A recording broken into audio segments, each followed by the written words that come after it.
তুলুং শৰ্মা ডাঙৰীয়া তেওঁ জয় হৈছে প্ৰথমবাৰৰ বাবে চামগুৰিত বিজেপিৰ পৰা। এতিয়া পঞ্চায়ত নিৰ্বাচন আহি আছে, ডিলিমিটেশ্যন নতুন সমষ্টি মতে হ'ব, কেনেকুৱা আশা, কি ফলাফল কি হ'ব?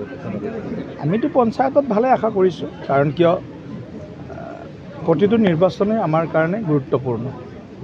বহুতে আজি নলবাৰীতো একেই প্ৰশ্ন কৰিছিল মোক ৰাতিপুৱা যে আপোনালোকৰ ছেমি ফাইনেল হ'ব। মই তেতিয়া উত্তৰ দিছোঁ যে আমাৰ কাৰণে কোনো নিৰ্বাচন কোৱাৰ্টাৰ ফাইনেল বা ছেমি ফাইনেল নহয়, আমাৰ কাৰণে প্ৰতিটো নিৰ্বাচনেই ফাইনেল। একেবাৰে এয়া উন্নয়ন পৰিষদৰ নিৰ্বাচনেই হওক বা স্বায়ত্তশাসিত পৰিষদৰ নিৰ্বাচনেই হওক বা অন্য প্ৰকাৰৰ মিউনিচিপাল বোৰ্ড, মিউনিচিপাল কৰ্পৰেশ্যন, তেনেকুৱা নিৰ্বাচনেই হওক, পঞ্চায়ত নিৰ্বাচনেই হওক, প্ৰতিটো নিৰ্বাচন আমাৰ কাৰণে অতি গুৰুত্বপূৰ্ণ। সেইকাৰণে আমি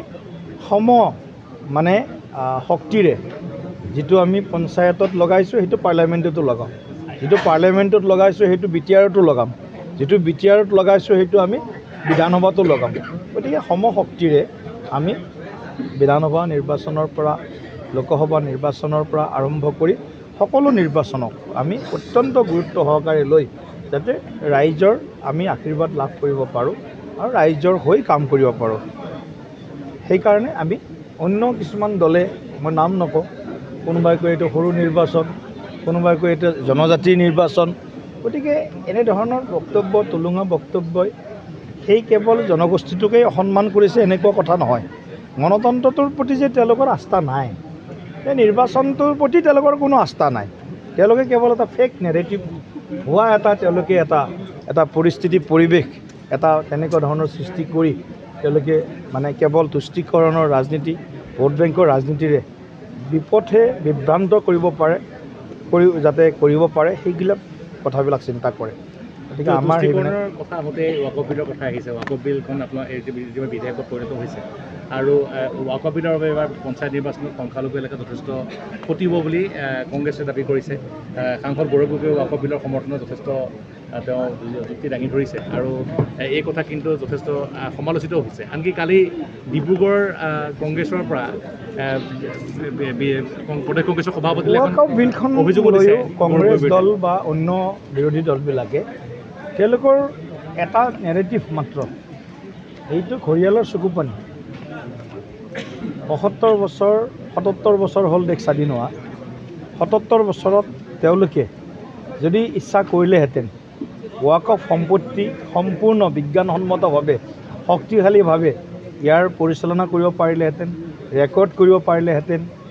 যি সম্পত্তিৰ পৰা 12,000 আমি কোটি টকা লাভ কৰিব পাৰোঁ, তাৰ তুলনাত 163 কোটি টকা লাভ কৰাটো এইটো কংগ্ৰেছৰ দিনতে সম্ভৱ হৈছে। গতিকে এই গোটেই কথাবিলাক যিটো ৱাকফ প্ৰপাৰ্টিৰ নামত মিছমেনেজমেণ্ট হৈ আছে আৰু ৱাকফৰ যিটো লক্ষ্য সেইটো হ'ল পায়াছ, ৰিলিজিয়াছ এণ্ড চেৰিটেবল।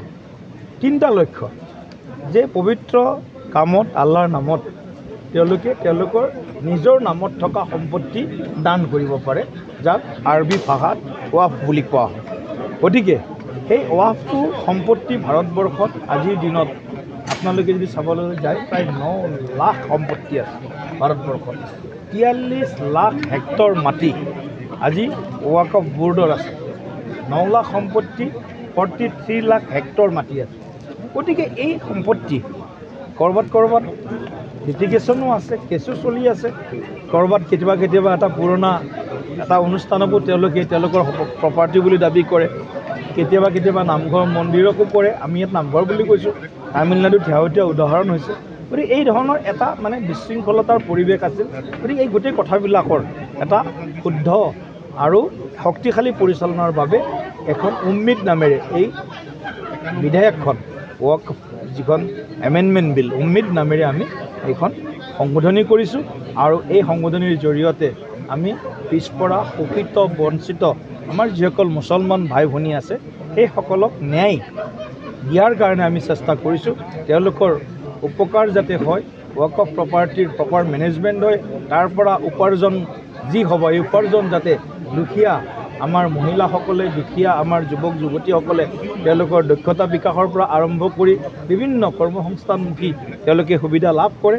গতিকে এই এটা পজিটিভ ইতিবাচক চিন্তাৰে আমি কংগ্ৰেছৰ তুষ্টিকৰণ আৰু ভোট বেংকৰ ৰাজনীতিৰ বিপৰীতে আমি সংখ্যালঘু মুছলমান আই মাতৃ যুৱশক্তিক যাতে এই প্ৰপাৰ্টিৰ উপযুক্ত ব্যৱহাৰৰ জৰিয়তে আমি তেওঁলোকক শক্তিবন্ত কৰিব পাৰোঁ, সেইটো লক্ষ্যৰে আমি এই বিধেয়কৰ সংশোধন আনিছোঁ। 64 দলীয় যি সভাত কেইবাটাও গুৰুত্বপূৰ্ণ কথা ক'লে যে আপোনালোকৰ দলৰ পৰা এজনো কৰ্মী ওলাই যাতে অসন্তুষ্ট হৈ ওলাই নাযায়। লগতে আৰু এটা কথা ক'লে যে ডক্টৰ হিমন্ত বিশ্ব শৰ্মা আৰু আপোনাৰ আদৰ্শ একেই, আপোনালোকে দলটোৰ উন্নতি বিচাৰে এই কথা ক'লে। গতিকে আজি দলীয় সভাত থাকিলে প্ৰতিষ্ঠা দিৱস, আপুনি দলটোৰ এগৰাকী বহুত পুৰণি কৰ্মী, কেনেকুৱা অনুভৱ হৈছে কি ক'ব? সেইটোৱে তেখেতে ক'লে, হয় আমি চবেই কৰ্মী, ইজনে সিজনো আমি শত্ৰু বুলি ভাবিব নাপায়। হয় ইজনে মই তাকে ক'লোঁ যে আজি আমি যদি মানে তেনেকুৱা দেখা যায় কেতিয়াবা ইজনে সিজনক বেয়া পোৱা স্পষ্টভাৱে ওলাই যায়, কিছুমান সেইচব নহ'লে মানে দলটো একত্ৰিত হৈ থাকিলে আগবাঢ়ি যাব। আৰু আমাৰ সভাপতি ডাঙৰীয়া এইটোৱে কৈছে, আমিও এইটোৱে বিচাৰোঁ। মই হয়তো মাজে মাজে কৈ থাকোঁ যে কিছুমান কথা, যিবিলাক কথা আমাৰ পুৰণি কৰ্মী চব, সেইটো মোৰ অসন্তোষ নহয়, সেইটোৱে মানুহে সেইটো ভুল বুজে যে মোৰ অসন্তোষ। কিন্তু দলীয় কৰ্মীখিনি ক্ষোভখিনি মোৰ আগত প্ৰকাশ কৰে, তেতিয়া সেইখিনি মই ব্যক্ত কৰোঁ, তাক কিন্তু হৃদয়ংগম কৰি তাক যদি শুধৰাই দিয়ে তেতিয়া চবখিনি ভাল হৈ যায়। সেইটোৱে মই সদায় কৈ আহিছিলোঁ। আৰু আজি আমাৰ সভাপতি ডাঙৰীয়া আহিছে, মোকো মাতিছে, তেওঁলোকো মাতিছে, সকলোৰে মনত এটা আনন্দ ফূৰ্তি আছে। সেইটোৱে লাগে যে আমি হ'ব লাগে। হয় তেখেতে সেইটোৱে কৈছে যে মই বুলি মানে বৰ ডাঙৰ বুলি ভাবিলে তেতিয়াইতো বিভাজন আহে না, সেইটো হ'ব নালাগে। আৰু বহুতো কিছুমান কথা এতিয়া মোৰ লগত থকা ভাল থকা কৰ্মীখিনিক যদি কোনোবাই কয় তুমি তাৰ লগতে তাক যদি বেছিকৈ লগ পাওঁ যোৱা তুমি মোৰ লগত নাহিবা, এনেকুৱা কিছুমান সংস্কাৰ সোমোৱাই দিলে পাৰ্টীত।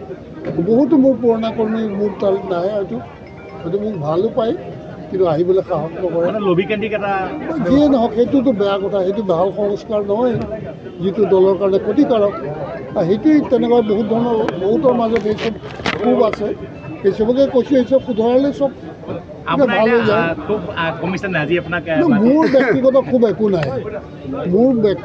একো নাই, কিয়নো মোৰ দলীয় কৰ্মীখিনিয়ে যেতিয়া মনত দুখ পায়, আমাৰ দুখখিনি মোৰ আগত ব্যক্ত কৰে, তেতিয়া মই সেইটো মনে মনে থাকিব লাগিছিল স্বাৰ্থপৰ হৈ পেলাই, কিন্তু মই ৰাখিব নোৱাৰোঁ। মই তেওঁলোকৰ মনৰ কথাখিনি ব্যক্ত কৰি উজনিত কেইবাগৰাকী বিধায়ককো সাক্ষাৎ কৰিছিলে, বৈঠকতো বহিছিলে, তেনেকুৱা পৰিৱেশ ৰচনা নহ'ব এতিয়া? নাই, বিধায়কো মই লগ কৰা নাই। পঞ্চায়ত নিৰ্বাচন আহি আছে, কেনেকুৱা হ'ব ফলাফল আপুনি কি ভাবে?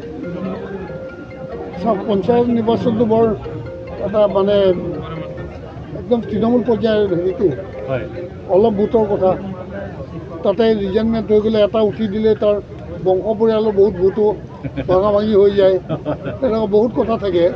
গতিকে কিন্তু ভালেই হ'ব লাগে। আমাৰ দলীয় কৰ্মী দুই এটাই কেতিয়াবা কৰে, কিন্তু সকলোৱে নকৰে যে টিকেটটো নাপালে মই ইণ্ডিপেণ্ডেণ্ট খেলি দিম। সেইটো নকৰিলেই পঞ্চায়ত নিৰ্বাচন আমাৰ খুবেই ভাল হ'ব। আমাক কোনো ৰাখিব নোৱাৰে। আমাৰ সংগঠন ইমানেই ভাল যে আমাৰ দলীয় কৰ্মীখিনি একগোট হৈ কাম কৰিলে কোনেও ৰাখিব নোৱাৰে আমাক। 26ৰ নিৰ্বাচনত এইবাৰ 85খন পোৱা 90খন পোৱা লক্ষ্য বুলি কৈছে অকলে চৰকাৰ বনাব বাবে বিজেপি মন। আপুনি কি ভাবে 26ত কি হ'ব বিজেপি? নাই, নোৱাৰিব বুলিতো নকওঁ, ডেফিনেটলি হ'ব। আমি ইমানখিনি যেতিয়া পাবলৈ সক্ষম হৈছোঁ আৰু আজি চৰকাৰখনে ইমানখিনি কাম কৰিছে, সেয়াই কথা, কিছুমান কথা মানুহে পাব্লিকে কিছুমান কথা কেতিয়াবা নক'লে ভাল হয়, ক'লে বেয়া পায়, তেনেকুৱা কথাখিনিৰ পৰা আমি অলপ দূৰত থাকিলে ভাল নহয় জানো? আমি ৰাইজতকৈ কোনো ডাঙৰ নহয়। আমাৰ ৰাজনৈতিক পাৰ্টীৰ কাৰণে ৰাইজ আমাৰ সকলোৰে কাৰণে ডাঙৰ মূলধন। ৰাইজে বেয়া পোৱা কামটো নকৰি পেলাই যদি আমি ৰাইজে ভাল পোৱা কামে সদায় কৰি যাওঁ, তেতিয়া ৰাইজে আমাক বেয়া পাবলৈ কোনো কাৰণ নাথাকে, আৰু তেতিয়া আমাৰ চাৰিপিনে ভাল হয়, সেয়ে কামনা কৰোঁ। ধন্যবাদ।